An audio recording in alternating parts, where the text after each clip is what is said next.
That the folks in 1100 talked about this heresy actually does remind me a lot of how the CIA talked about GIs, writing essays in favor of communism. They clearly could never have become anti-capitalists. They had to be infected with some kind of special germ or be manipulated with some kind of very elaborate and ancient dark magic or technique of psychological mind control, brainwashing. Is it kind of the same thing?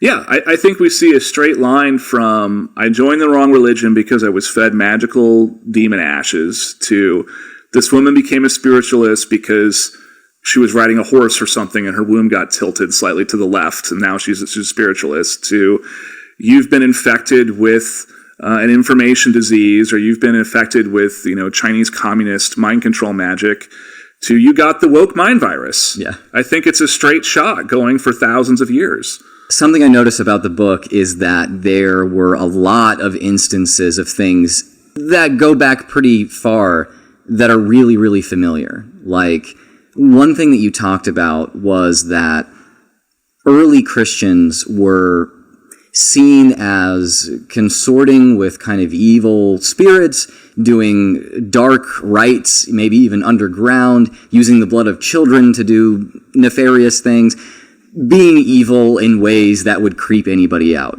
But then you talk about how later Christians themselves accused other Christians of doing all of the same things, and then even later than that, Christians in high church scenarios accused heretics of doing the same thing.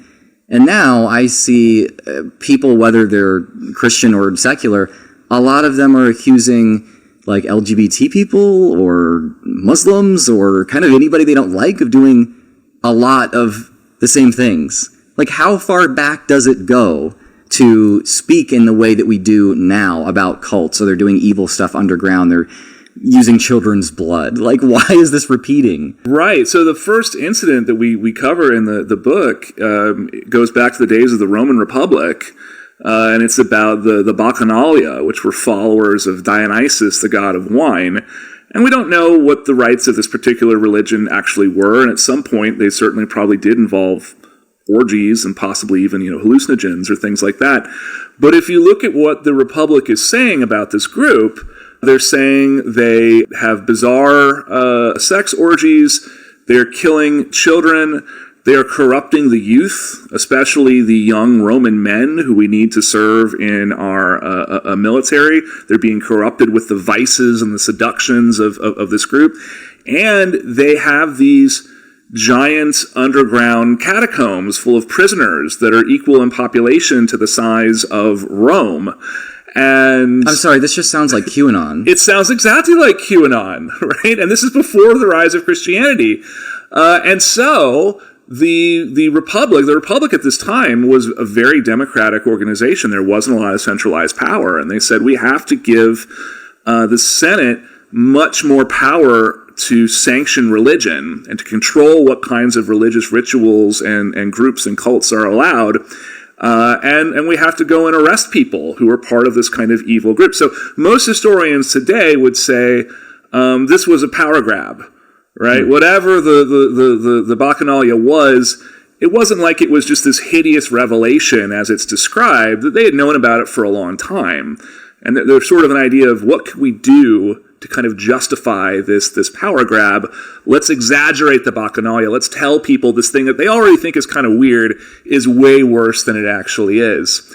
And so those tropes that you see there of evil rituals, hurting children, weird sex stuff, right? Those are the same things that we see Romans accusing the Christians about, that we see Christians accusing Jews and heretics and Satanists about, and then the same things that Tom Hanks has been accused of in sort of modern QAnon conspiracy theories. So unfortunately, what this leads me to conclude is that we may be hardwired to tell these kinds of stories, to make up these claims that there's people who walk among us, they seem nice, they seem like everybody else, but actually in secret, and very close to where we are at this moment, they're doing the worst things you could possibly ever imagine. Yeah. All right, please, wonderful viewers. At this point, at the junction, I still pause the video once again to plead with you. Don't forget to share. Please subscribe. This only means you can use to support me. Let me also take you back on one of the points that the speaker mentioned about. The speaker mentioned about or suggest rather than focusing on brainwashing, we need to focus on understanding human behavior and societal influence.